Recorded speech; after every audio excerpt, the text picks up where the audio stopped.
14 অধ্যায় থেকে আমরা একটু বলি। 154 ধারায় আমরা পড়ছি কি, 154 ধারায় আমরা পড়ছি হচ্ছে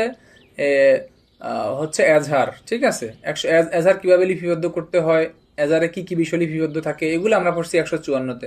155 ধারায় আমরা পড়ছি যখন একটি আমল অযোগ্য অপরাধ সংগঠিত হবে তখন পুলিশের করণীয় কি, 155। 156-তে আমরা পড়ছি, আমি যেভাবে বলি আপনারা জাস্ট এভাবে বেস পয়েন্টটা একটু মনে রাখবেন, তাইলে কি হবে, তাইলে প্রশ্ন যেভাবে আসুক আপনি একটু লিখতে পারবেন। আচ্ছা, 156-তে কি বলছে, বলছে আমলযোগ্য অপরাধের তদন্ত প্রক্রিয়া, আমলযোগ্য অপরাধ সংগঠিত হলে পুলিশ অফিসার কি করবেন। 157-তে এসে বলছে আমলযোগ্য অপরাধের বা আমলযোগ্য মামলা তদন্ত থেকে কখন আপনি বিরত থাকবেন, 157 পিআরবি 257। 158-তে আবার আয়সা বলছে এই যে আপনি তদন্ত থেকে বিরত থাকলেন সেই সংক্রান্তে ম্যাজিস্ট্রেট বরাবর একটি রিপোর্ট দিবেন। 159-এ বলছে পুলিশ যে আমলযোগ্য অপরাধ তদন্ত থেকে বিরত থেকেছে, এক্ষেত্রে তিনি যে বিরত থেকেছে সেই মর্মে হচ্ছে যে রিপোর্টটা ম্যাজিস্ট্রেটের কাছে দিয়েছে ওই ওই ওই রিপোর্টটার হচ্ছে ম্যাজিস্ট্রেট কি করবে, ম্যাজিস্ট্রেট আবার এটারে অনুসন্ধান করবে কেন পুলিশ থাকছে। এই ছিল আমাদের 159 পর্যন্ত। 160-এ বলছে আমলযোগ্য অপরাধ সংশ্লিষ্ট বা মামলা সংশ্লিষ্ট কোনো বিষয়বস্তু জিজ্ঞাসাবাদের জন্য পুলিশ অফিসার সাক্ষীদেরকে ডাকবেন। 161-তে বলছে এই যে সাক্ষীদেরকে আপনার ডাকছে, সাক্ষীদেরকে 160-এ ডাকছে, 161-তে আইসা আবার বলছে যে এই সাক্ষীদেরকে 60-এ ডাকছে, 61-তে তাদের সাক্ষী গ্রহণ করবে। 161-তে 162-তে বলছে সাক্ষীদের হচ্ছে স্বাক্ষর নেওয়া যাবে না এবং এইরূপ সাক্ষীরা যে সাক্ষ্যটা দিবে এটা তাদের বিরুদ্ধে হচ্ছে ব্যবহার করা যাবে না। এটা বলছে 162-তে 163-র মধ্যে লেখা আছে ফৌজদারি কার্যবিধান অধ্যাদেশ 2025-163-র মধ্যে লেখা আছে সাক্ষীর নিকট যে আপনি যে হচ্ছে সাক্ষ্যটা গ্রহণ করবেন তবে কোনোভাবেই সাক্ষীরে ভয়ভীতি, প্রলোভন, প্রতিশ্রুতি এই ধরনের কোনো কিছু আপনি দিবেন না। 163। 164-তে বলছে আসামি যখন কোনো দোষ স্বীকারোক্তি করবে, দোষ স্বীকারোক্তি দিবে, ওই দোষ স্বীকারোক্তিটা হচ্ছে ম্যাজিস্ট্রেট রেকর্ড করবে। এটা হচ্ছে 164। 165-তে বলছে থানার অফিসার ইনচার্জ বা মামলা তদন্তকারী পুলিশ অফিসার বিনা পরোয়ানায় নিজ থানা এলাকায় তল্লাশি করবে। 166-তে বলছে যে নিজ থানা এলাকায় তল্লাশির জন্য ক্ষমতাপ্রাপ্ত পুলিশ অফিসার তিনি অপর থানা এলাকায় তল্লাশি চালাইতে পারেন বা অনুরোধপত্র প্রেরণ করে তল্লাশি করাইতে পারেন। 166। 167-তে বলছে জিজ্ঞাসাবাদ, কি বাদ, জিজ্ঞাসাবাদ। 167-তে বলছে ভাই জিজ্ঞাসাবাদ এবং মানে 24 ঘন্টার বেশি যদি কাউকে হচ্ছে থানাতে আটক রাখার পরও মামলার হচ্ছে সঠিক রহস্য উদ্ঘাটন না হয়, এই সংক্রান্ত হচ্ছে জিজ্ঞাসাবাদ করে 167-তে। 167-র 2 বলছে এই যে পুলিশ কাউকে জিজ্ঞাসাবাদ করছে, জিজ্ঞাসাবাদ করার পর তাকে যখন আবার আদালতের হেফাজতে দেয় তখন ম্যাজিস্ট্রেট একটি মেডিকেল রিপোর্ট সংক্রান্তে তাকে হচ্ছে রিসিভ করবে। মেডিকেল রিপোর্টে উল্লেখ থাকবে তাকে কি আঘাত করা হয়েছে কিনা, যদি আঘাত করা হয় ম্যাজিস্ট্রেট ওই পুলিশ অফিসারের বিরুদ্ধে ব্যবস্থা নেওয়ার জন্য নির্দেশ দিবে। 167-র আবার আইসা বলছে যে আদালতের হেফাজতে কোনো ব্যক্তি আছে, ওই ব্যক্তি সংক্রান্তে যদি নতুন কোনো ওয়ারেন্ট বের হয় বা ওই ব্যক্তিকে গ্রেপ্তারের জন্য অন্য মামলায় পরোয়ানা থানায় আসে তাইলে তাকে পুনরায় গ্রেপ্তার দেখানোর জন্য আবেদন করবেন। 167-র এই সংক্রান্তে কথাবার্তা এখানে বলা আছে। তবে 167-র 3 বলা আছে আপনি মনিরুল হুদা আপনি কি করলেন, রিমান্ডে আনছেন রবিউল নামক আসামিকে, আইনে আপনি কি করলেন, আপনি তারে 3 দিন রিমান্ডে আনছেন, রাখছেন 4 দিন, তাহলে এই ক্ষেত্রে পেনাল কোড 220 ধারা মোতাবেক আপনার বিরুদ্ধে কিন্তু আদালত ব্যবস্থা নেওয়ার জন্য বলবে। এটা 167-র 3 বলা আছে। 167-র পরে আমরা চলে যাব হচ্ছে 168-তে। থানা এলাকায় সাব ইন্সপেক্টর এবং এএসআই তারা যেই তদন্তগুলাই করুক বা তারা যাই করুক, অপরাধের তদন্ত করুক, সেই ক্ষেত্রে তারা তদন্ত প্রতিবেদন হচ্ছে অফিসার ইনচার্জকে অবগত করবে, তারা রিপোর্টের মাধ্যমে অফিসার ইনচার্জকে জানাবে। ঠিক আছে, এটা বলছে 168।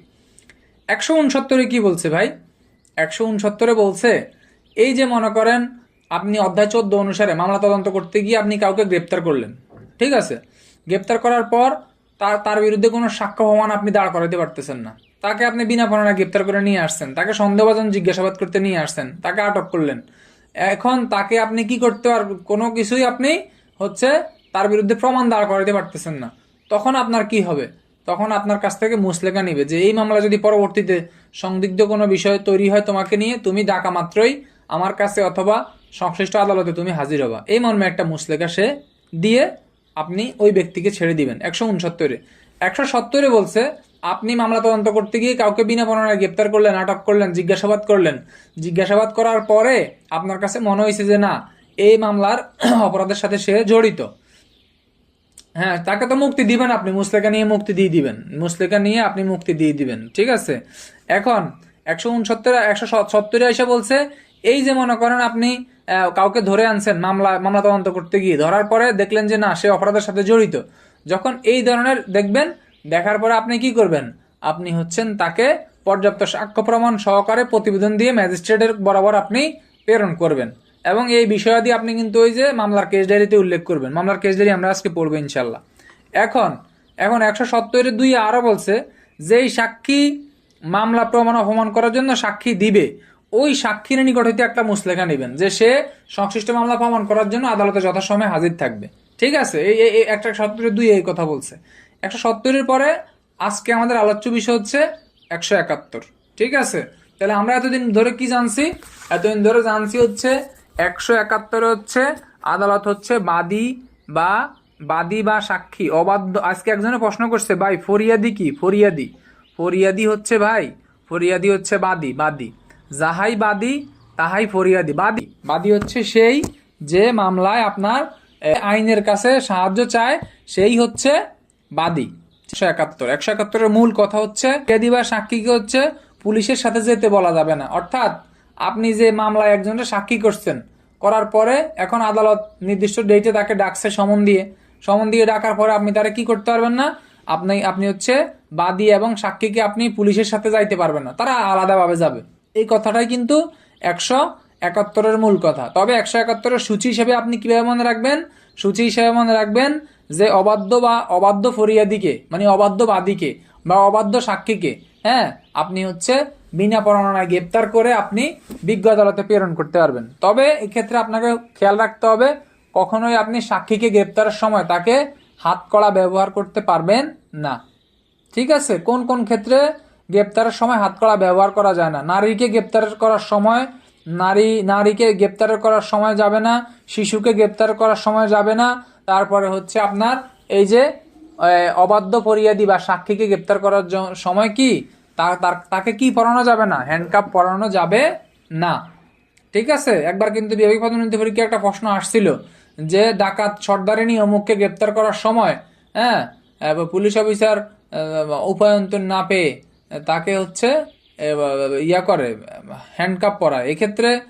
এক্ষেত্রে পুলিশ অফিসারের কাজের বৈধতা আলোচনা করুন। পুলিশ অফিসারের কাজ সম্পূর্ণ অবৈধ, কারণ হ্যান্ডকাপ পরাইতে পারে না।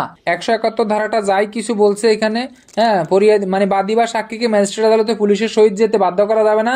তবে অবাধ্য ফরিয়াদিকে পুলিশ অফিসার আটক করে আদালতে প্রেরণ করতে পারবেন ম্যাজিস্ট্রেট চাইলে, হ্যাঁ। অর্থাৎ আপনি যারা আটক করে পাঠাইছেন, ম্যাজিস্ট্রেট চাইলে ওই মামলার শুনানি শেষ না হওয়া পর্যন্ত তাকে হচ্ছে আদালতে আটক রাখতে পারবে। এই কথাটা বলছে কততে? 171-এর 1-এ। 171-এর 2-এ দেখবেন বলা আছে যে 1-এ যাই কিছু থাকুক না কেন, তবে সাক্ষীকে আদালতে হাজির করার দায়িত্ব, হ্যাঁ, পুলিশ অফিসার বা তথাকার যেই মানে ভারপ্রাপ্ত কর্মকর্তা তার উপরেই কি বর্তাইবে। এটা কিন্তু আপনাদের 171-এর 2-এ বলা আছে। এখান থেকে আমার এমসিকিউ প্রশ্ন আসতে পারে। একটু মেইন বই ধরেন। 171-এ অনেক বড় একটা কথা বলা আছে, ফরিয়াদি বা সাক্ষীদের উপর বিধিনিষেধ আরোপ করা যাবে না, অবাধ্য ফরিয়াদি বা সাক্ষীকে আটক করে চালান দেওয়া যেতে পারে। এই যে এত কথা বলা আছে, এক কথায় আপনি মনে রাখেন, অবাধ্য সাক্ষী বা বাদীকে হচ্ছে গ্রেপ্তার করে আপনি আদালতে প্রেরণ করবেন, ঠিক আছে। এটাই হচ্ছে 171। আপনি এভাবে সূচি মনে রাখেন। ফরিয়াদি বা সাক্ষীকে, তাহলে কাকে? ফরিয়াদি মানে বাদী, সাক্ষী তো সাক্ষী বুঝেনি। বাদী বা সাক্ষীকে ম্যাজিস্ট্রেট আদালতে যাওয়ার পথে পুলিশ অফিসারের সাথে যাইতে বাধ্য করা যাবে না। আচ্ছা, তাহলে কাকে করা যাবে না? বাদীকে করা যাবে না এবং সাক্ষীকে করা যাবে না। তারপরে হচ্ছে কি করা যাবে না? তাদেরকে পুলিশের সাথে যাইতে কি করা যাবে না? বাধ্য করা যাবে না। তারপরে বলছে অনাবশ্যক বা বাধা বা অসুবিধায় ফেলা যাবে না। তার নিজস্ব মুসলেকাবাদী তাহার হাজিরার জন্য কোনো জামানত দাবি করা যাবে না।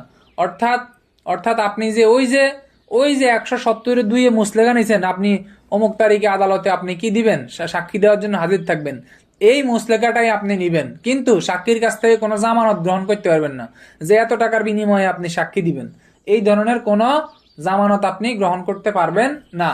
তারপরে বলছে তবে শর্ত থাকে যে 170 ধারা অনুসারে কোনো ফরিয়াদি বা সাক্ষীর হাজিরা হইতে মুসলেকা দিতে যদি অস্বীকার করে, কি করে, ওই যে আপনি যে 170 ধারা অনুসারে মুসলেকা নিছেন, যে দিছেন, আপনি সারিয়ার, আপনি একটা মাদক মামলা সাক্ষী হইলেন, হ্যাঁ, স্বতঃস্ফূর্ত হয়ে সাক্ষী হইলেন, দেশের আপনি সচেতন নাগরিক, এখন আপনি সাক্ষী দিতে অস্বীকার করতেছেন, এই যে আপনি মুসলেকা দিয়ে অস্বীকার করতেছেন, তখন পুলিশ অফিসার কি করতে পারবে, আপনাকে বিনা পরোয়ানায় গ্রেপ্তার করে ম্যাজিস্ট্রেটের কাছে সোপর্দ করবে। সোপর্দ করলে ম্যাজিস্ট্রেট কি করবে, আপনাকে ওই মামলার শুনানি, ওই মামলার বিচার কার্য শেষ না হওয়া পর্যন্ত আপনাকে কিন্তু আদালতে আটক রাখতে পারবে। এটা আদালতের ক্ষমতা। এটা হচ্ছে 171-এর 1-এ। 171-এর 2-এ দেখবেন অনেক কথা বলা আছে, হ্যাঁ, তবে বলছে যে সাক্ষী যাতে আদালতে হাজির থাকে তার সুনিশ্চিত বন্দোবস্ত করার দায়িত্ব, অর্থাৎ সাক্ষীকে আদালতে হাজির করার দায়িত্ব কিন্তু পুলিশ অফিসারের উপরেই বর্তাবে। তাইলে 171-এর 1 কি আর 2 কি ভাই? 171 হচ্ছে, 171-এর বেস পয়েন্ট হচ্ছে বাদী বা সাক্ষীকে, অবাধ্য বাদী বা সাক্ষীকে, হ্যাঁ, গ্রেপ্তার করে বিজ্ঞ আদালতে প্রেরণ করা যাবে। তবে 171-এর 1-এ বলছে যে 170 ধারা অনুসারে কেউ মুসলেখা দিয়ে যদি যথাসময় আদালতে সাক্ষী দেওয়ার জন্য হাজির না হয়, তাহলে হচ্ছে পুলিশ অফিসার এরূপ অবাধ্য বাদী বা সাক্ষীকে, হ্যাঁ, হচ্ছে বিনা পরোয়ানায় গ্রেপ্তার করে আদালতে প্রেরণ করবে। এটা হচ্ছে 171-এর 1-এ। 171-এর 2-এ বলছে 171-এ যাই কিছু থাকুক না কেন, হ্যাঁ, যাই কিছু থাকুক না কেন, তবে সাক্ষীকে আদালতে হাজির করার দায় দায়িত্ব পুলিশের উপরেই বর্তাবে। এটা বলছে 171-এর 2-এ। তাহলে 171-এর 2 থেকে যা এমসিকিউ আসে এটা আমি আপনাদেরকে বলে দিছি। তবে এখান থেকে আর তেমন কিছু নাই। এখান থেকে একটা রিটেনের একটাই প্রশ্ন আসতে পারে, সেটা কি, অবাধ্যবাদী বা হচ্ছে অবাধ্য সাক্ষীকে, হ্যাঁ, আদালতে হাজিরের জন্য কখন পুলিশ অফিসার বিনা পরোয়ানায় গ্রেপ্তার করতে পারে, একটা প্রশ্ন আসতে পারে। আর একটা মশলা আসতে পারে। মশলা কি, ওই যে আমরা পড়ছি পুলিশ কোন কোন ক্ষেত্রে বিনা পরোয়ানায় গ্রেপ্তার করতে পারে। পুলিশ 54 ধারা বিনা পরোয়ানায় গ্রেপ্তার করবে, 55 ধারায় করবে, 56 ধারায় করবে, 57 ধারায় করবে, হ্যাঁ, তারপর 127-এ করবে, 124-এর 6-এ করবে, এই যে 171-এও পুলিশ বিনা পরোয়ানায় গ্রেপ্তার করবে। ঠিক আছে, এগুলা পুলিশের বিনা পরোয়ানায় গ্রেপ্তারের ধারা। ঠিক আছে, এটা মশলা, এই মশলাটা ওইখানে আপনি ব্যবহার করতে পারবেন। ঠিক আছে, এখন আসেন, এইখান থেকে আর বুঝার তেমন কিছু নাই। এখানে বেস পয়েন্ট আপনাদেরকে আমি বলে দিছি, অর্থাৎ অবাধ্য বাদী বা সাক্ষীকে আপনি কিভাবে আদালতে হাজির করবেন তার প্রক্রিয়া, হ্যাঁ, অবাধ্য বাদী বা সাক্ষীকে আপনি কি করবেন, আপনি কিভাবে হচ্ছে আদালতে প্রেরণ করবেন, সেই কথাগুলো আমার এইখানে বলছে। কেস ডায়েরি কি, কেস ডায়েরি কি, কেস মানে কি, কেস হচ্ছে মামলা, হ্যাঁ, আবার নোয়াখালী ভাষায় আমরা সাবান যেটা মধ্যে রাখি ওটারে আমরা কেস বলি, ওই কেস ভাবিয়েন না ভাই। কেস মানে হচ্ছে মামলা, হ্যাঁ, আর ওইখানে হচ্ছে ডায়েরি মানে হচ্ছে ডায়েরি, এটা সবাই বুঝেন, মামলার ডায়েরি। যাহাই কেস ডায়েরি তাহাই মামলার ডায়েরি, তাহাই হচ্ছে আবার কি, তাই হচ্ছে মামলার তদন্ত সম্বলিত ডায়েরি। এই মামলা তদন্ত সম্বলিত ডায়েরির আরেকটা কথা আছে, সেটা এমসিকিউতে আসে, সেটা কি, মামলার মানে হচ্ছে মামলার হচ্ছে কি বলে, মামলার আদপান্ত। ঠিক আছে, মামলার আদপান্ত অর্থাৎ আপনার এই যে একটা মামলার শুরু থেকে শেষ পর্যন্ত আপনি যা করছেন, অর্থাৎ একটা মামলার আপনি শুরু থেকে শেষ পর্যন্ত যা করছেন সব আপনার এই কেস ডায়েরিতে লিপিবদ্ধ থাকবে। কি বলছে, কথা বুঝছেন না? এটাই হচ্ছে কেস ডায়েরি। এখন আসেন, এখন এই যে কেস ডায়েরিটা আপনার এখানে বলছে, এইখানে আপনার 172 যে কেস ডায়েরিটা বলছে, এটা যদি আমরা একটু বইয়ের ভাষায় লিখি তাহলে কিভাবে লিখবো, যে মামলা তদন্তকারী অফিসার একটি মামলার শুরু থেকে শেষ পর্যন্ত এই মামলা তদন্ত সংশ্লিষ্ট বিবরণী বা মামলা তদন্ত সংক্রান্ত যে বিবরণী, হ্যাঁ, বিবরণ 38 মূলে যে রেজিস্টারে লিপিবদ্ধ করেন, হ্যাঁ, তাকে হচ্ছে কেস ডায়েরি বলে। ঠিক আছে, এইখানে অনেক ধারা আছে। ফৌজদারি কার্যবিধি 172-এর সাথে হচ্ছে পিআরবি 68, 263, 64, 442 কেস ডায়েরি উপস্থাপন, এগুলা আপনি ব্যবহার করতে পারবেন।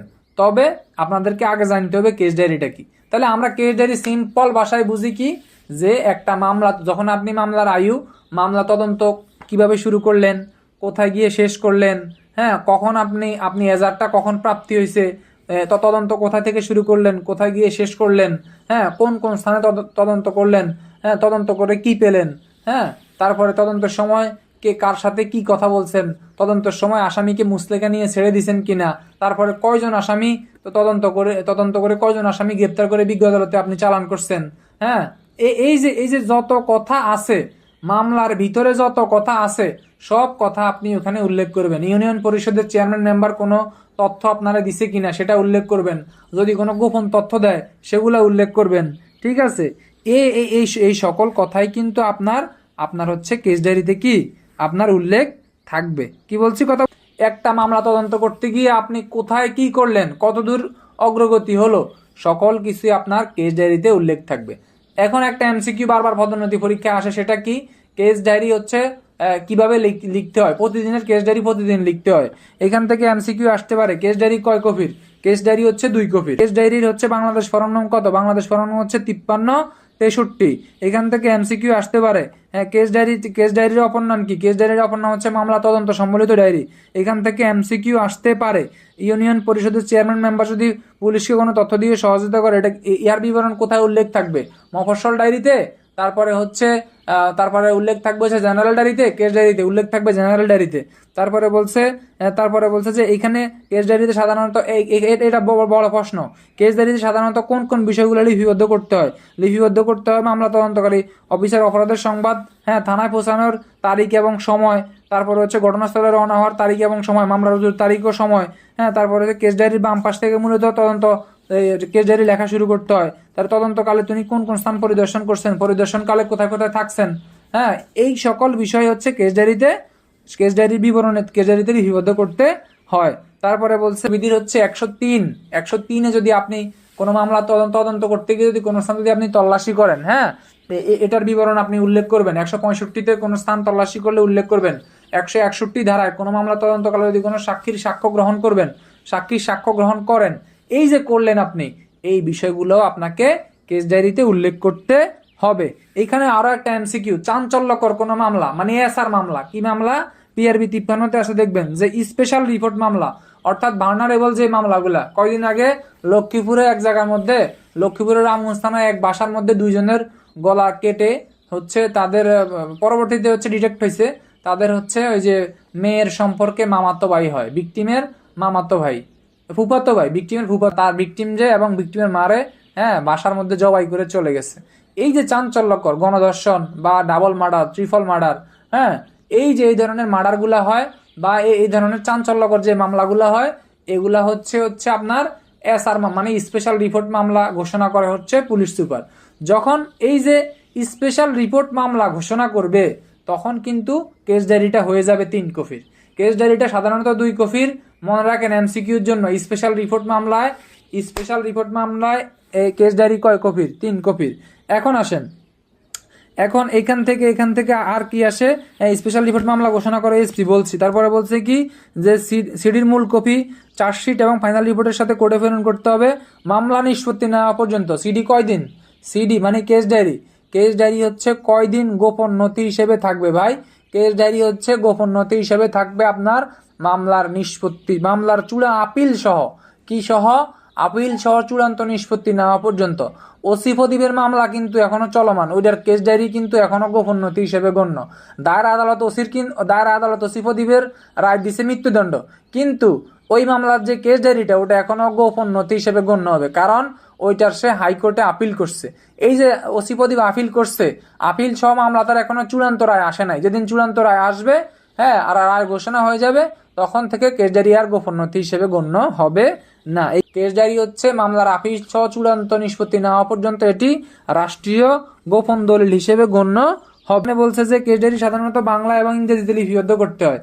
এখানে আরো বলছে যে কার্যবিধির 161 ধারা যদি কোনো জবানবন্দি দেয়, কার্যবিধির 161 ধারায় মনে করেন হেলাল ভাই শুদ্ধ ভাষায় কথা বলতে পারে না, নোয়াখালিয়া ভাষায় কথা বলে, ঠিক আছে, সে বলছে যে আমি দেখছি, মানে সে নোয়াখালিয়া ভাষায় বলছে কি, ওই মনুল হুদা বলছে কি আয় দেখ কি, মেহেদি আর হচ্ছে শরীফ, ইতারাই তো হচ্ছে সুরিয়ান কজ্জে। এই যে সে আঞ্চলিক ভাষায় যে বলছে, এই আঞ্চলিক ভাষায় আপনি হচ্ছে 161 ধারা জবানবন্দি আপনি কি করবেন, আপনি হচ্ছেন লিপিবদ্ধ করবেন। এমসিকিউ 161 ধারায় হচ্ছে 161 ধারায় সাক্ষীর জবানবন্দি কোন ভাষায় লিপিবদ্ধ করবেন, খাঁটি বাংলা ভাষায়, সাধু ভাষায়, চলিত ভাষায়, সাক্ষীর যেই ভাষায় বিবৃতি দিছে সেই ভাষায়, সাক্ষী যেই ভাষায় বিবৃতি দিছে সেই ভাষায়। তারপরে আরো বলছে সিডি যখন আয়ু মেহেদি তখন মেহেদির হেফাজতে থাকবে, যখন আয়ু রবিউল তখন রবিউল হেফাজতে থাকবে। অর্থাৎ যখন যেই ব্যক্তি সিডির হেফাজত মানে সিডির দায়িত্বে থাকবে, কেস ডায়েরির দায়িত্বে থাকবে, তখন সেই ব্যক্তি কেস ডায়েরির কি থাকবে, কেস ডায়েরির নিরাপত্তামূলক হেফাজতের দায়িত্বে থাকবে। তবে তবে এইখানে ফৌজদারি কার্যবিধান 172 ধারার ভাষ্যতে বলছে, আপনারা বলতে পারেন আমি এত কথা কই থেকে বলি ভাই, এত কথা আমার মুখস্থ নাই, এত কথা আপনাদের এই বইয়ের, আপনাদের যে বই আছে মেইন বইয়ের ভাষ্যের মধ্যে দেখেন লেখা আছে কেস ডায়েরি কাকে বলে, তারপরে লেখা আছে কেস ডায়েরির বিষয়বস্তু, কেস ডায়েরি লেখার নিয়ম, কেস ডায়েরি সংরক্ষণ। ফৌজদারি কার্যবিধি আইন থেকে প্রতি বছর 10টা এমসিকিউ হয়। আপনি আজকে রাতে ডেট দিয়ে লিখে রাখেন, হ্যাঁ 20/2/2026 আমি বলছি প্রতি বছর কেস ডায়েরি থেকে একটা এমসিকিউ আসার সম্ভাবনা বেশি। বিশেষ করে অধ্যায় 14 থেকে অর্থাৎ 154 থেকে 176 পর্যন্ত প্রতি বছর আপনি এমসিকিউ পরীক্ষায় 5 মার্কের এমসিকিউ পাবেন ফৌজদারি কার্যবিধি আইন থেকে, আর বাকি পুরা সমগ্র ফৌজদারি কার্যবিধি আইন থেকে আপনি পাবেন 5 মার্ক।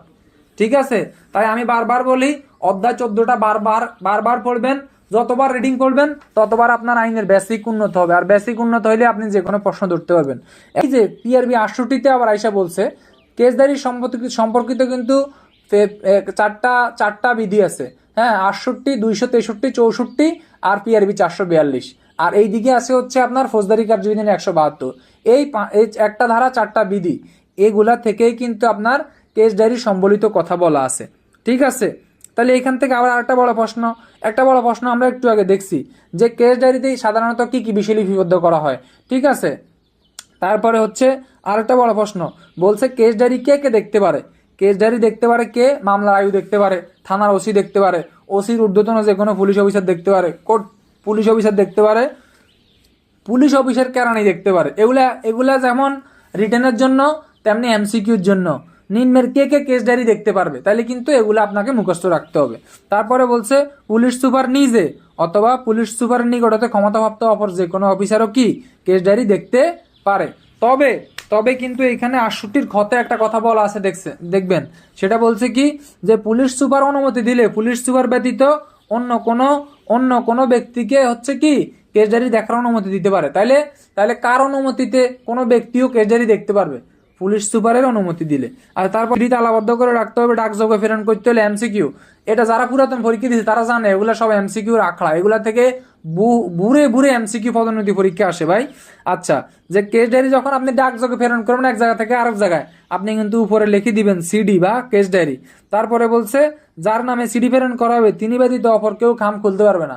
হ্যাঁ, আমরা যে অফিসে আছি এই অফিসে একজন এএসপি স্যারের নামে কোনো খাম আসলে, হ্যাঁ তখন কিন্তু আমরা ওই খাম খুলি না। নিয়ম হচ্ছে এটাই, অফিসে যদি কোনো ওসি স্যারের নামে কোনো খাম আসে ওই খামটা শুধুমাত্র ওসি স্যারই খুলবে, আপনারা থানার এসআই বা মুন্সি কেউ এটা খুলবেন না।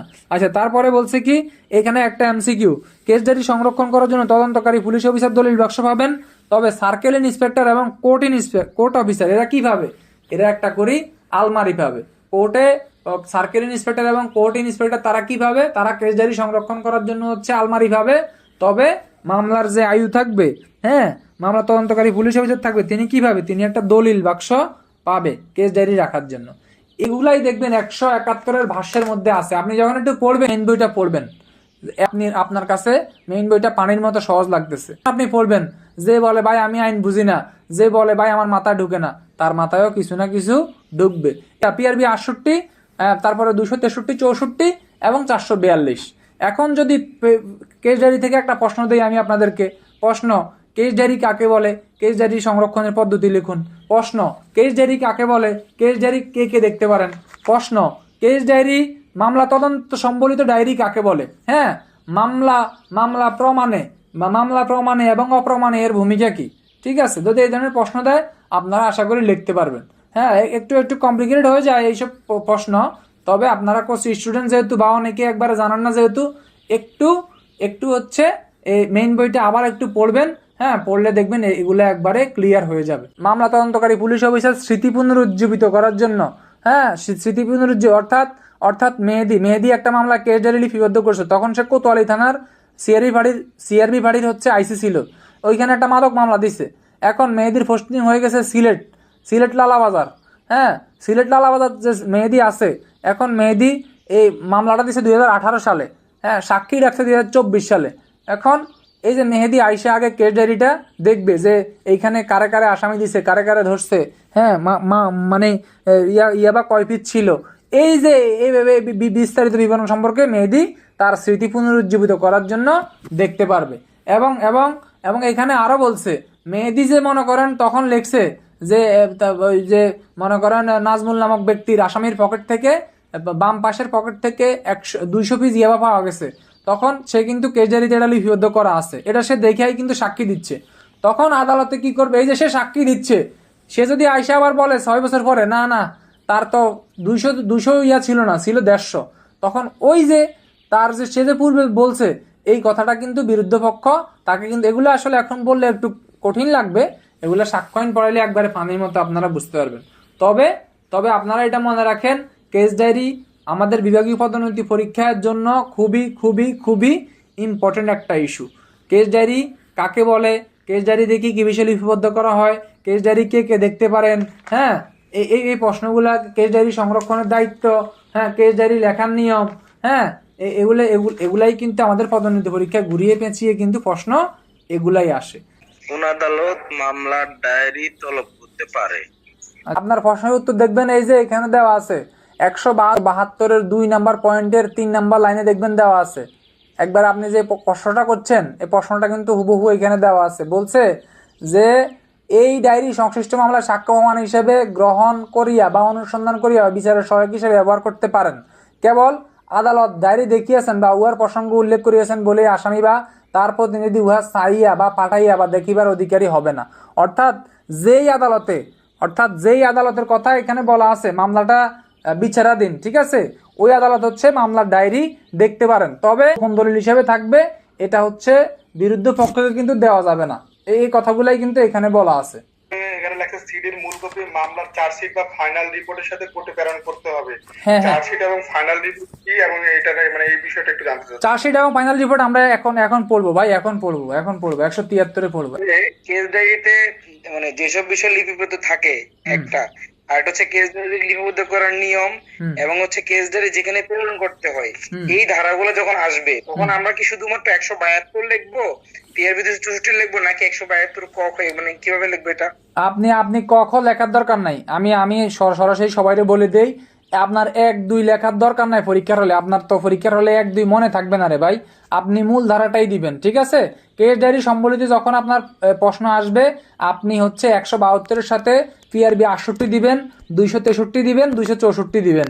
442 পিআরবি না দিলেও চলে, তারপরও দিতে পারেন। এই যখনই কেস ডায়েরি দেখবেন, কেস ডায়েরি দেখা মাত্রই আপনি চোখ বন্ধ করে নাম্বার বাংলাদেশ ফর্ম নাম্বার দিতে হবে না? হ্যাঁ দিবেন, এগুলো তো দিবেন রে ভাই, যেগুলো সংজ্ঞার জন্য দিবেন, সংজ্ঞার জন্য। ওইটা তো ঠিক আছে, মানে মানে যেটা মনে করি মানে এক্স্যাক্টলি মানে ফৌজদারি কার্যবিধি 172 দ্বারা লিখে দিব, এটা হচ্ছে বিষয় আর কি। মানে মানে গোলায় ফেলবো নাকি, মানে সবগুলো একই দ্বারা বসাই দিব? না না না না, যখন কেস ডায়েরি সম্বলিত প্রশ্ন আসবে, কেস ডায়েরি যদি প্রশ্ন আসে কেস ডায়েরি সংরক্ষণের নিয়ম, যদি প্রশ্ন আসে কেস ডায়েরিতে কি কি বিষয় লিপিবদ্ধ থাকে, যদি প্রশ্ন আসে কেস ডায়েরি কে কে দেখবে, হ্যাঁ যদি এই ধরনের প্রশ্ন আসে তাইলে আপনি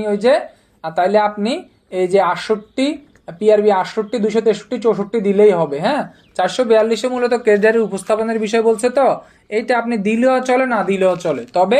তবে আপনার এই তিনটা বিধি এবং কার্যবিধি 172টা দেওয়া হচ্ছে আপনার 100% অ্যাপ্রোপ্রিয়েট আর কি। 173-এ বলছে পুলিশ রিপোর্ট, ঠিক আছে। এখন আসেন বুঝেন পুলিশ রিপোর্টটা কি।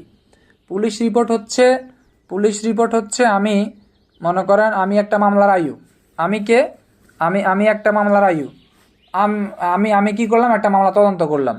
এই যে আমি তদন্ত করার পরে হয় আমি কাউকে দোষী পেলাম, হয় মানে মনে করেন আর একটু ডিপলি বুঝাই ভাই, সেটা কি মনে করেন হচ্ছে এই এক জায়গার মধ্যে চুরি হয়েছে, কথা বুঝেন। চুরি হওয়ার পরে যার বাসায় চুরি হয়েছে তিনি বলছে যে মনে করেন রহিম, করিম, জব্বার, শরীফ, কামাল 5 জনের নাম দিছে, সে 5 জনের নাম দিয়ে চুরির মামলা করছে, এজাহারে 5 জনের নাম দিছে। এখন আমি ওই যে 156-তে তদন্ত করলাম, তারপরে 160-এর সাক্ষী, 160-160-160-তে সাক্ষী নিলাম, হ্যাঁ 170 পর্যন্ত সাক্ষ্য প্রমাণ পাই, চালান দিয়া প্রেরণ করলাম। তারপরে হচ্ছে আমি সকল প্রসিডিওর মেনটেন করলাম, হ্যাঁ তারপরে হচ্ছে এখন এই যে আমি তদন্ত করে যাই পেলাম, অর্থাৎ অধ্যায় 14 অনুসারে ফৌজদারি কার্যবিধি আইনের অধ্যায় 14 অনুসারে কোনো মামলা তদন্ত করার পর পুলিশ অফিসার মামলা তদন্ত করার পর এই রিপোর্ট আদালতে প্রেরণ করেন, সেটাই হচ্ছে পুলিশ রিপোর্ট। তাহলে এটার যদি আমরা একটু বইয়ের ভাষায় বলি, সেটা কি, মামলা তদন্তকারী অফিসারের নিকট যদি সাক্ষ্য প্রমাণে এজাহারে উল্লেখিত আসামিগণ অপরাধের সাথে জড়িত হয় বা না হয়, হ্যাঁ, তাদের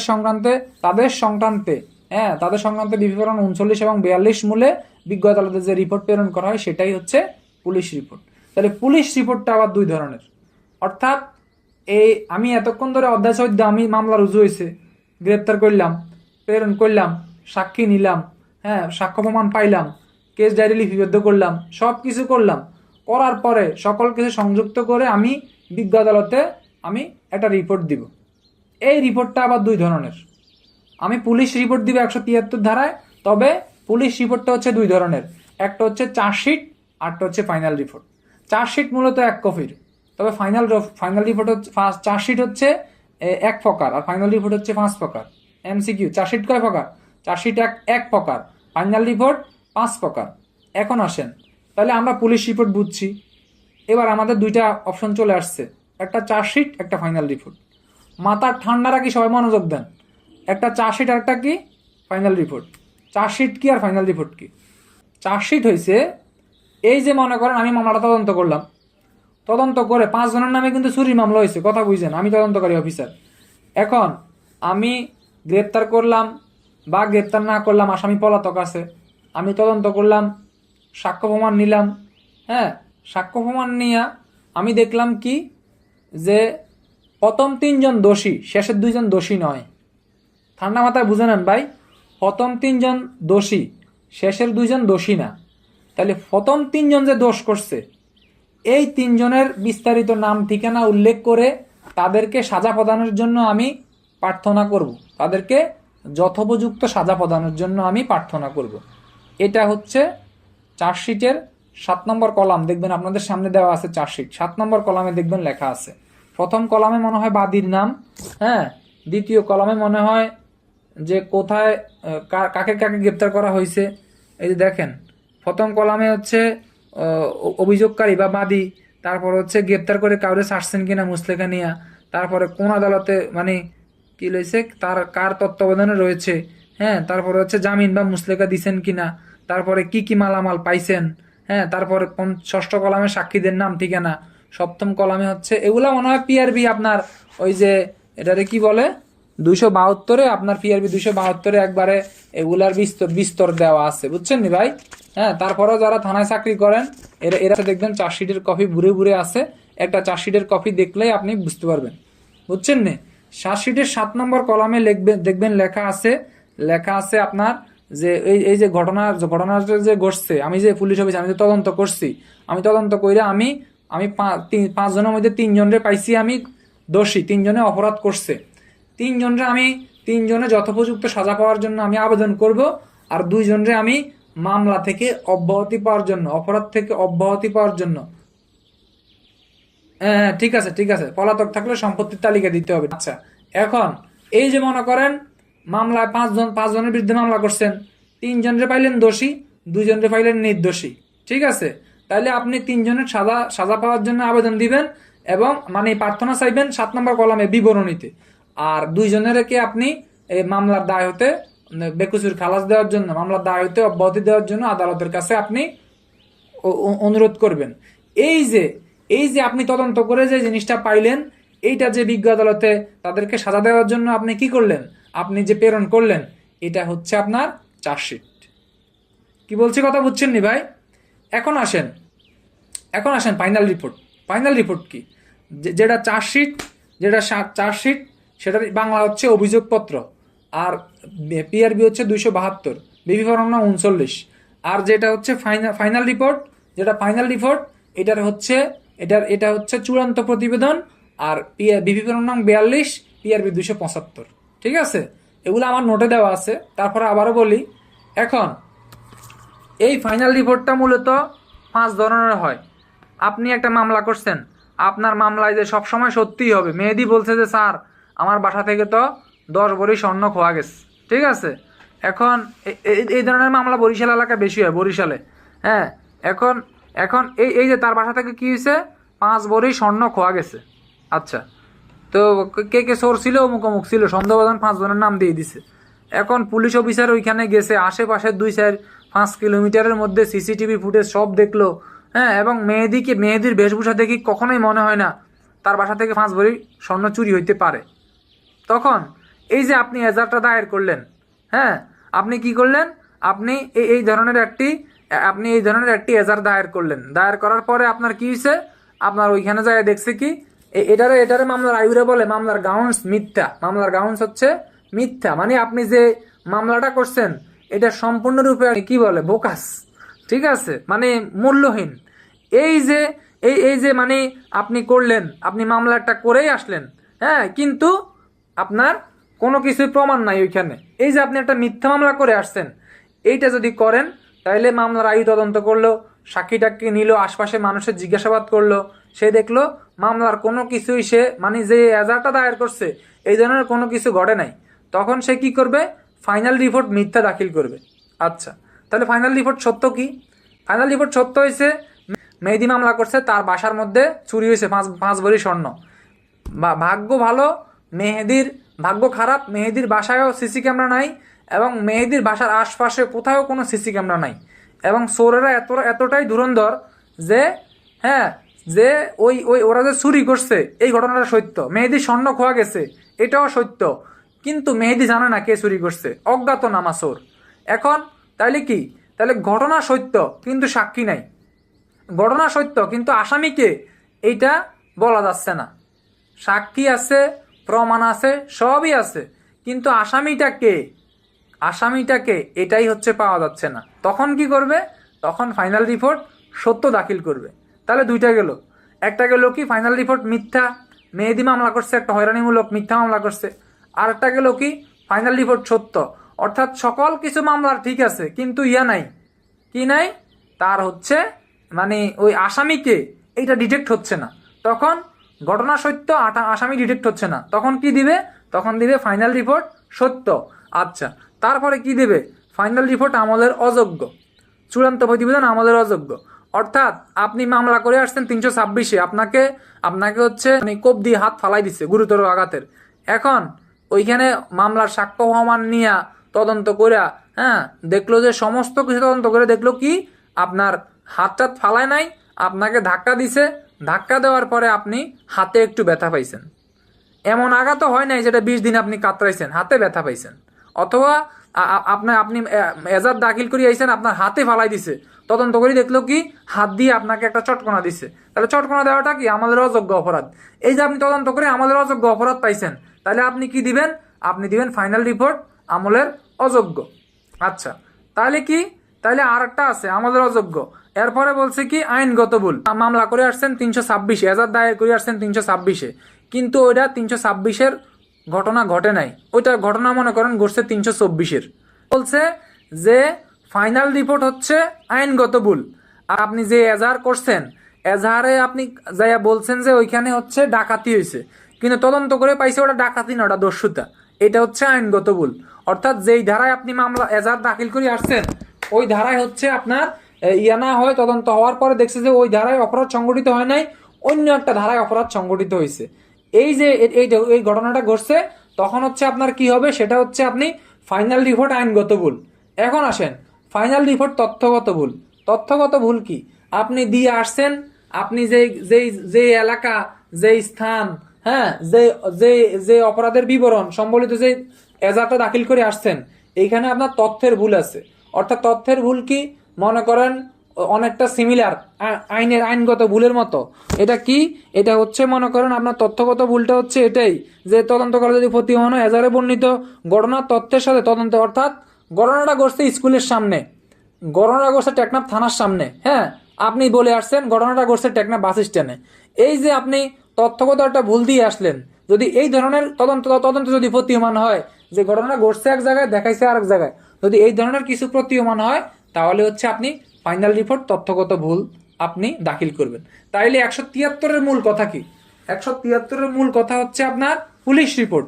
যখন অধ্যায় 14 অনুসারে, কোন অধ্যায় অনুসারে, অধ্যায় 14 অনুসারে মামলা তদন্তকারী পুলিশ অফিসার কোনো মামলা তদন্ত করবে, তদন্ত করার পর মামলার কোনো আসামিকে, অভিযুক্ত ব্যক্তিকে হচ্ছে বিচার প্রার্থনা করে অথবা অথবা অথবা হচ্ছে অভিযুক্ত নয় এমন ব্যক্তির খালাস প্রার্থনা করে মামলার হচ্ছে বিষয়বস্তু সম্পর্কে বিজ্ঞ আদালতে যে প্রতিবেদন প্রেরণ করেন বিবি নং 39 এবং 42 মূলে তাকেই হচ্ছে পুলিশ রিপোর্ট বলে। তাহলে এই পুলিশ রিপোর্ট কয় প্রকার? এই পুলিশ রিপোর্ট হচ্ছে দুই প্রকার, একটা হচ্ছে চার্জশিট বা অভিযোগপত্র, আরটা হচ্ছে চূড়ান্ত প্রতিবেদন বা ফাইনাল রিপোর্ট। তাহলে চার্জশিট বা অভিযোগপত্র মানে কয় প্রকার? এক প্রকার, এটার কোনো প্রকার নাই। কিন্তু চূড়ান্ত প্রতিবেদন বা ফাইনাল রিপোর্ট কয় প্রকার? 5 প্রকার। এই চূড়ান্ত প্রতিবেদন বা ফাইনাল রিপোর্টকে দাখিল করে, এটা দাখিল করে হচ্ছে মামলা তদন্তকারী পুলিশ অফিসার। ঠিক আছে, এই কথাগুলা কিন্তু আমাদের এখানে বলা আছে। তবে আপনাদের এমসিকিউ মনে রাখতে হবে, চার্জশিটের কলাম হচ্ছে 60টা, ফাইনাল রিপোর্টের কলাম হচ্ছে 8টা। হ্যাঁ, এখানে কিন্তু এগুলা কিন্তু বলা আছে। আচ্ছা, তবে চার্জশিট ফাইনাল রিপোর্ট উভয় কিন্তু তিন কপির করে হবে। হ্যাঁ, থানা থেকে 2 কপি প্রেরণ করা হয়।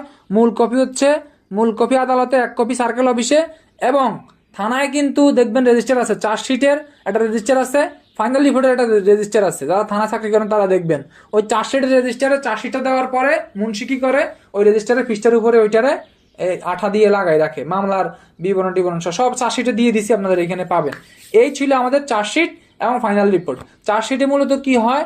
চার্জশিটে মূলত অভিযুক্ত আসামির সাজা চেয়ে, অভিযুক্ত আসামিকে হচ্ছে দোষী প্রমাণ করে সাজা চেয়ে আবেদন করে, এবং অভিযুক্ত নয় এরূপ আসামির ক্ষমা প্রার্থনা চেয়ে আবেদন করে।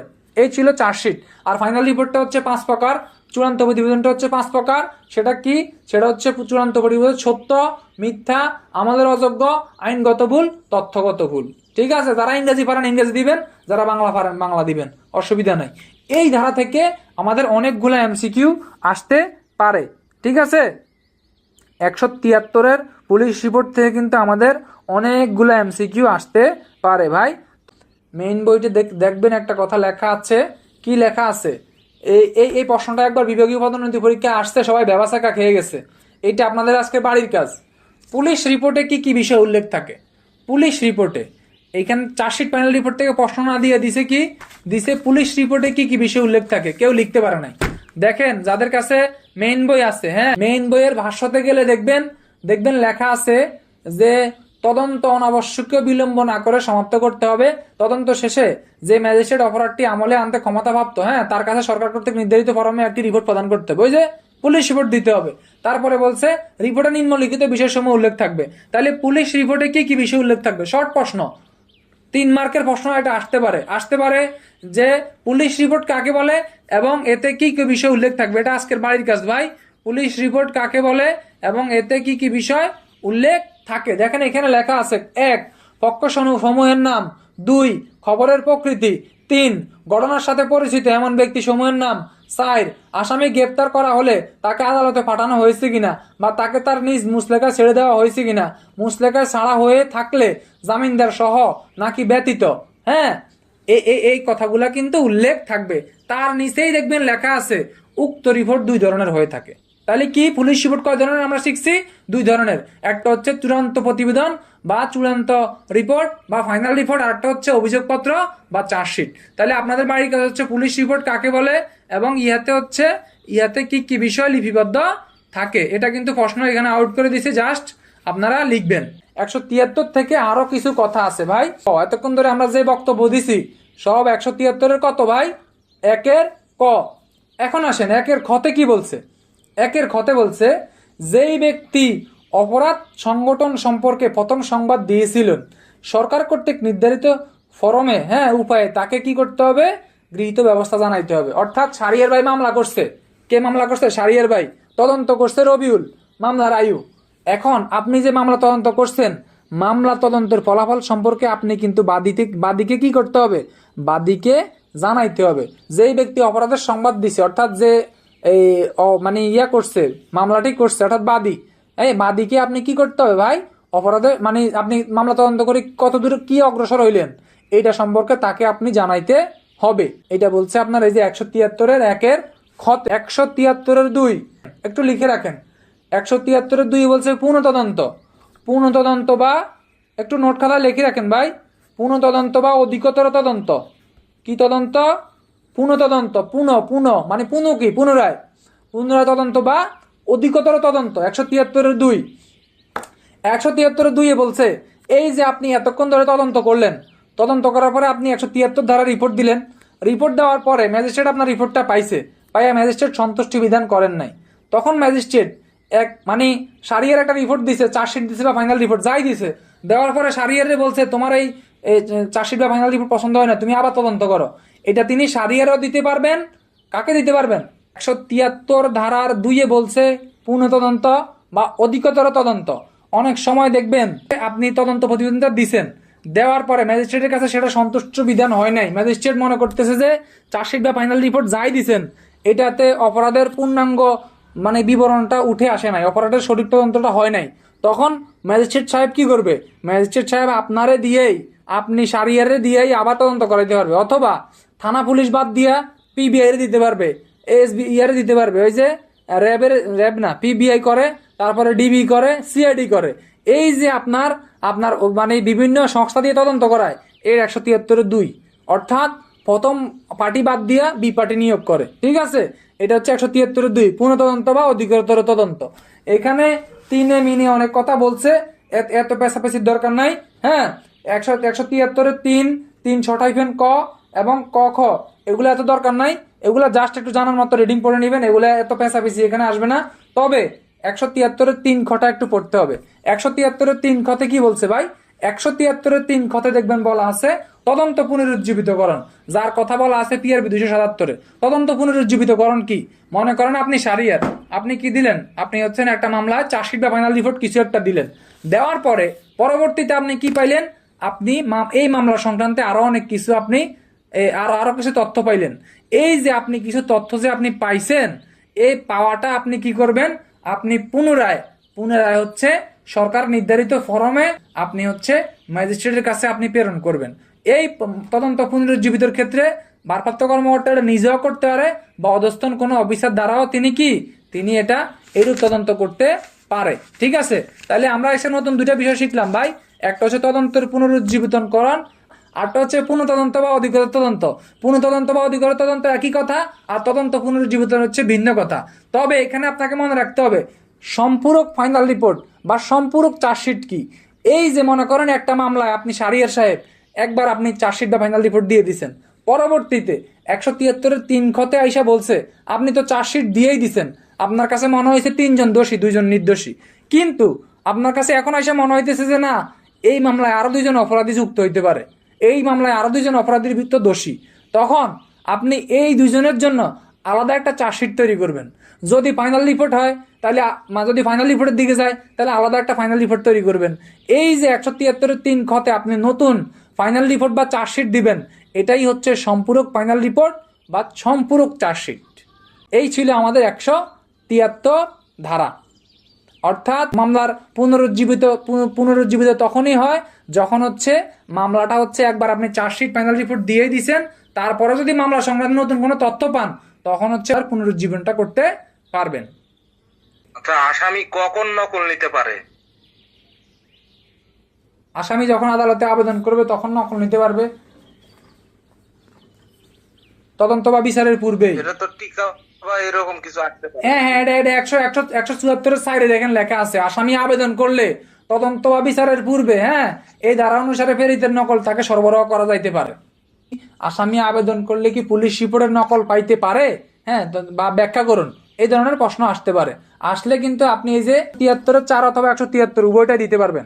যদি এই ধরনের রিপোর্ট দেওয়া হয় তাহলে সেক্ষেত্রে ম্যাজিস্ট্রেট চাইলে হচ্ছে বিনামূল্যেও দিতে পারে, আবার খরচও নিতে পারে। ঠিক আছে, 173(4) কিন্তু এই কথাটা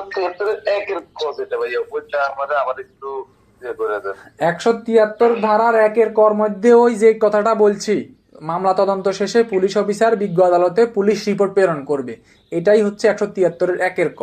এই পুলিশ রিপোর্টটা বেসিক্যালি 2 ধরনের হবে, একটা হবে চার্জশিট, একটা হবে ফাইনাল রিপোর্ট। এটাই 173(1) কর মধ্যে বলছে। এবং পুলিশ রিপোর্টে কি কি বিষয় উল্লেখ থাকবে এগুলা কিন্তু এখানে বলা আছে।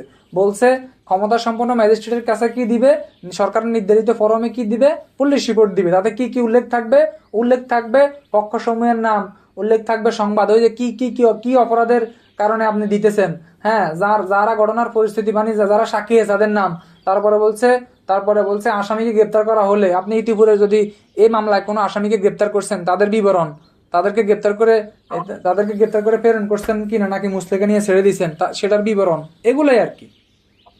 173-এর 3 ক, এটা এই ধারাটা আমাদের এক্স উপদেষ্টা জাহাঙ্গীর আলম মুনিশ ওনার আমলে এটা হয়েছে যে অন্তর্বর্তীকালীন তদন্ত প্রতিবেদন দিতে হবে। টিকে আসে অন্তর্বর্তীকালীন তদন্ত প্রতিবেদন কাকে বলে, অন্তর্বর্তীকালীন তদন্ত প্রতিবেদন কি ব্যাখ্যা করুন। 154-তে 1056 থেকে আমরা তদন্ত শুরু করলেন। হ্যাঁ, তদন্ত করে আপনি কি পাইলেন, কয়জনরে আপনি অভিযুক্ত মনে করতেছেন এবং কয়জনরে অভিযুক্ত মনে করতেছেন না, অর্থাৎ 156 থেকে 172 পর্যন্ত কার্যকলাপ করতে গিয়ে আপনি যা যা পাইছেন এই সংক্রান্তে আপনি তো 173 ধারায় তো পুলিশ রিপোর্ট দিবেন। পুলিশ রিপোর্ট দেওয়ার আগে, কথা বুঝে নিয়েন, পুলিশ রিপোর্ট দেওয়ার আগে আপনি চার্জশিট বা ফাইনাল রিপোর্ট দেওয়ার আগে আপনার ঊর্ধ্বতন কর্তৃপক্ষ বরাবর তদন্তের অগ্রগতি সম্পর্কে যেই প্রতিবেদন প্রেরণ করবেন সেটাই হচ্ছে অন্তর্বর্তীকালীন প্রতিবেদন। সেটাই কি, সেটাই অন্তর্বর্তীকালীন তদন্ত প্রতিবেদন। তাইলে এখান থেকে প্রশ্ন আসতে পারে, অন্তর্বর্তীকালীন তদন্ত প্রতিবেদন কাকে বলে ব্যাখ্যা করুন, এবং অন্তর্বর্তীকালীন তদন্ত প্রতিবেদন কখন দেওয়া হয় লিখুন। যদি এই ধরনের প্রশ্ন আসে তাহলে কিন্তু আপনাদেরকে লিখতে হবে। কি বলছে কথা বুঝছেন নি ভাই? কিভাবে লিখবেন? মামলা তদন্তকারী পুলিশ অফিসার তদন্তের অগ্রগতি সম্পর্কে ঊর্ধ্বতন কর্তৃপক্ষের নিকট, ঊর্ধ্বতন কর্তৃপক্ষের নির্দেশ ঊর্ধ্বতন কর্তৃপক্ষ বরাবর চার্জশিট বা ফাইনাল রিপোর্ট দেওয়ার পূর্বে অথবা বিজ্ঞ আদালতে পুলিশ রিপোর্ট দেওয়ার পূর্বে যে প্রতিবেদন প্রেরণ করেন সেটাই হচ্ছে অন্তর্বর্তীকালীন তদন্ত প্রতিবেদন। এখন 173-এর কর 1-এ দেখবেন লেখা আছে, বলতে তদন্ত চলাকালীন এর চূড়ান্ত রিপোর্ট দেওয়ার আগেই পুলিশ কমিশনার, জেলা পুলিশ সুপার বা সমমানের কর্মকর্তা তদন্তের বিষয়ে একটি অন্তর্বর্তীকালীন অগ্রগতির বিষয়ে একটি অন্তর্বর্তীকালীন তদন্ত প্রতিবেদন দিতে তদন্ত কর্মকর্তা নির্দেশ দেওয়া। অর্থাৎ যেটা বলছি এতক্ষণ এটাই বলছে 1-এ। 2-এ বলছে এই যে তদন্ত প্রতিবেদন আপনি দিবেন, দেওয়ার পরে আপনি মনে করেন এক মামলায় 5 জনের এজাহারে 5 জনের নাম লিখে হচ্ছে এজাহার দায়ের করা হয়েছে। এখন অন্তর্বর্তীকালীন তদন্ত প্রতিবেদনে আপনার কাছে মনে হয়েছে যে 60 জন নির্দোষ, 1 জন দোষী। তখন আপনি যখন সিনিয়র অফিসারের কাছে যারা চাইছে এদের কাছে আপনি এরা দিবেন, দেওয়ার পরে এরা আপনারে কি করবে, এরা আপনাকে বলবে যে যেই 60 জন তোমার কাছে নির্দোষী মনে হইতেছে এদেরকে অব্যাহতি দিয়ে দাও, একজনের নামে চার্জশিট বা ফাইনাল রিপোর্ট যাই দাও, চার্জশিট দিলে একজনের নামেই দাও। কি বলছি কথা বুঝছেন নি ভাই? এখন এই যে এটা বলছে 2-এতে। 3-এ বলছে আপনি মামলা তদন্ত করতে জানতে পারলেন যে না, যাদেরকে বাদ দিছে তারা জড়িত আছে অপরাধের সাথে, তখন তাদের নাম আবার পুনরায় সন্নিবেশিত করে চার্জশিট দেওয়া যাবে। এই কথাটাই আপনাদের 173-এর কতে বলছে। তবে 173-এর কর মূল কথাটা কি? মূল কথাটা এটাই যে অন্তর্বর্তীকালীন তদন্ত প্রতিবেদন। অন্তর্বর্তীকালীন তদন্ত প্রতিবেদন হচ্ছে মামলার তদন্ত, কথা বুঝেন, মামলা তদন্ত শেষ হওয়ার পূর্বেই আপনি কি করলেন না, আপনি হচ্ছে চার্জশিট বা ফাইনাল রিপোর্ট আপনি কিছুই দিলেন না। কিছুই দেওয়ার আগে আপনার ঊর্ধ্বতন কর্তৃপক্ষ যে আপনার তদন্তের অগ্রগতি সম্পর্কে জানতে চেয়ে যে প্রতিবেদন প্রেরণ করার জন্য বলবে সেটাই হচ্ছে অন্তর্বর্তীকালীন তদন্ত প্রতিবেদন। ঠিক আছে, এটা হচ্ছে এভাবে আপনারা লিখবেন। এখান থেকে প্রশ্ন আসতে পারে, অন্তর্বর্তীকালীন তদন্ত প্রতিবেদন কাকে বলে ব্যাখ্যা করুন, বা ঊর্ধ্বতন কর্তৃপক্ষ কখন অন্তর্বর্তীকালীন তদন্ত প্রতিবেদন চেয়ে মামলার আয়ুকে নির্দেশ প্রদান করতে পারে, তখন আপনি 173-এর ক দিয়ে আপনাকে উত্তর করতে হবে। এই ছিল 173-এর ক। 173-এর খতে বলছে তদন্ত সম্পন্ন করার বিধান। এই যে ফৌজদারি মামলায় আমরা যেরকম ওই নারী শিশুর বিষে পড়ছি না, এইখানে কিন্তু অনেকটা মিল আছে। দেখেন এইখানে বলছে যে তথ্য প্রাপ্তির তারিখ হতে, অর্থাৎ আপনি তদন্তের ক্ষমতাপ্রাপ্ত হয়েছেন, ক্ষমতাপ্রাপ্ত হওয়ার পর থেকে আপনি 60 কার্য দিবসের মধ্যে, 60 দিন না কিন্তু ভাই, কার্য দিবস সেগুলাই সরকারি দিন, যেগুলা সরকারি ছুটির দিন ওগুলা বাদে যেই দিনগুলা সেগুলো হচ্ছে কার্য দিবস। এই যে 60 কার্য দিবস তদন্তটা আপনাকে সম্পন্ন করতে হবে। এমসিকিউ, ফৌজদারি কার্যবিধান অধ্যাদেশ 2025 অনুসারে তথ্য প্রাপ্তির কত দিনের মধ্যে তদন্ত কার্যক্রম সম্পন্ন করতে হবে ভাই? কত কার্য দিবসের মধ্যে? 60 কার্য দিবসের মধ্যে। তারপরে বলছে 2-এ বলছে যুক্তিসঙ্গত কারণে যদি কেউ উক্ত সময়ের মধ্যে তদন্ত সম্পন্ন করতে না পারে, অর্থাৎ হেলাল ভাই একটা মামলা তদন্তকারী পুলিশ অফিসার, এখন হেলাল ভাই 60 কার্য দিবসের মধ্যে তদন্ত সম্পন্ন করবে। যদি সে 60 কার্য দিবসের মধ্যে যুক্তিসঙ্গত কারণে যদি সম্পন্ন করতে না পারে, তাহলে তিনি ম্যাজিস্ট্রেটের কাছে আবেদন দিবেন এবং ম্যাজিস্ট্রেট কি করবে, ম্যাজিস্ট্রেট হচ্ছে 3 আবার এসে বলছে তার আবেদনটা বিবেচনা করে তাকে সময় বর্ধিত করে দিবে। হ্যাঁ, 2 আবেদন করবেন, 3 সময় বর্ধিত করবে। স্যারে বলছে বর্ধিত সময়সীমার মধ্যে যদি আপনি তদন্ত সম্পন্ন করতে না পারেন, তাহলে ম্যাজিস্ট্রেট হেলাল ভাইয়ের জায়গায় আকাশ ভাইকে তদন্ত দিয়ে দিবে। তিনি হচ্ছে তদন্ত শেষ করতে পারেন নাই, সেটা হচ্ছে তিনি ম্যাজিস্ট্রেটকে লিখিতভাবে জানাইতে হবে।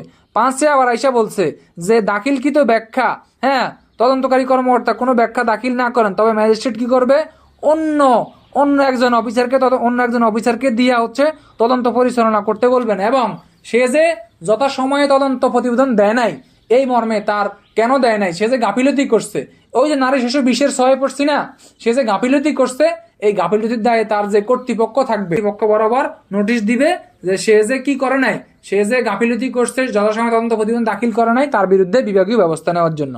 এরপরে বলছে কি 6 দেখবেন একটা সুন্দর কথা বলছে, যেটা আমরা নারী শিশুর সাথে পড়ছি, যে বলছে তদন্ত প্রতিবেদন দেওয়ার পরে হেলাল ভাই যে মামলার আয়ু, সে তদন্ত প্রতিবেদন দিছে, দেওয়ার পরে পর্যালোচনা করে আদালত দেখছে যে রবিউল একজন নির্দোষ ব্যক্তি। রবিউল কি করছে, ইতিপূর্বে তারে হচ্ছে আসামির পরিবর্তে, সাক্ষীর পরিবর্তে তারা আসামি করছে। তখন আদালত যদি এটা দেখে, আদালত তখন কি করবে, আদালত ওই আসামিরে আবার পুনরায় সাক্ষী হিসেবে ডাকার জন্য বলবে এবং তার সাক্ষ্য নিয়ে মামলায় পরিচালনা করবে। হ্যাঁ, এবং এবং এবং এই যে মামলার আয়ু গাফিলতি করছে, দেখেন মামলার আয়ু গাফিলতি করছে, বিচার শেষ হওয়ার পর আদালত যদি দেখতে পায় মামলার আয়ুর অবহেলার কারণে নিম্নের ঘটনাগুলা ঘটছে, কি ঘটছে, কোনো হচ্ছে গ্রহণযোগ্য প্রমাণ সংগ্রহ বা বিবেচনা করতে তিনি ব্যর্থ হয়েছেন। তারপরে তিনি কি করছেন, যে ব্যক্তিকে অভিযুক্ত করা উচিত তাকে সাক্ষী করছেন, এই যে 1806 ঘটনা ঘটাইছেন, অথবা যুক্তিসঙ্গত কারণ ছাড়াই গুরুত্বপূর্ণ সাক্ষীর পরীক্ষা করতে ব্যর্থ হয়েছেন, গুরুত্বপূর্ণ সাক্ষী নেন নাই। অর্থাৎ এক সিম্পল কথা, মামলা তদন্ত কাজে তিনি গাফিলতি করছেন। এই যে গাফিলতি করছেন, গাফিলতির দায়ে নারী শিশুর 20-6, 20-8 তার বিরুদ্ধে বিভাগীয় ব্যবস্থা নেওয়া যাবে। এই কথাটাই আমাদের এইখানে বলছে আপনার 5 এবং 7। 6 বলছে ন্যায় বিচারের স্বার্থে ও আসামিকে সাক্ষী করা যাবে। 171 ধারায় বলছে যে এই মামলার অবাধ্য ফরিয়াদি বা সাক্ষীর নিকট হচ্ছে আপনি হচ্ছে তারা যদি অবাধ্য হয় তাদেরকে আপনি বিনা পরোয়ানায় গ্রেপ্তার করে আপনি বিজ্ঞ আদালতে চালান করবেন। এটা বলছে 171। 171-2 বলছে 171-1 যাই কিছু থাকুক না কেন পুলিশ অফিসারের উপরে দায় বর্তাবে হবে সাক্ষী হাজির করার। 172 আসা বলছে কেস ডায়েরি কাকে বলে, কেস ডায়েরি কখন লিপিবদ্ধ করা হয়, কেস ডায়েরি লিপিবদ্ধ করার নিয়ম, কেস ডায়েরি আদালতে উপস্থাপনার নিয়ম, কেস ডায়েরি কে দেখতে পারেন, কেস ডায়েরি গোপন দলিল কিলা ব্যাখ্যা করুন। এই যে বিভিন্ন প্রশ্ন, এই প্রশ্নের আখড়া এবং এমসিকিউ হচ্ছে 172 ধারা। বা মামলা তদন্ত সম্বলিত ডায়েরি কাকে বলে, মামলা তদন্ত সম্বলিত ডায়েরির বিষয়বস্তু লিখুন, ইহাতে কি বিষয় সন্নিবেশিত থাকে, এই সকল কিছুই হচ্ছে 172 ধারা। 173 বলছে পুলিশ রিপোর্ট হচ্ছে কি, মামলার অধ্যায় 14 অনুসারে তদন্ত করার পর তদন্তকারী পুলিশ অফিসার বিজ্ঞ আদালতে তদন্ত সম্বলিত যে রিপোর্ট পেশ করেন সেটাই হচ্ছে পুলিশ রিপোর্ট। এই পুলিশ রিপোর্টে সাধারণত 2 প্রকার, একটা হচ্ছে চার্জশিট অভিযোগপত্র, আরটা হচ্ছে চূড়ান্ত প্রতিবেদন। আচ্ছা, 173-এর কতে বলছে পুলিশ রিপোর্ট সংক্রান্তে, খতে বলছে যে বাদী থাকবে তারে মামলার বিষয়বস্তু সম্পর্কে, তদন্তের অগ্রগতি সম্পর্কে তাকে জানাতে হবে। 173-2 আবার আইসা বলছে যে মামলার পুনঃতদন্ত বা অধিকতর তদন্ত সংক্রান্তে। 173-2।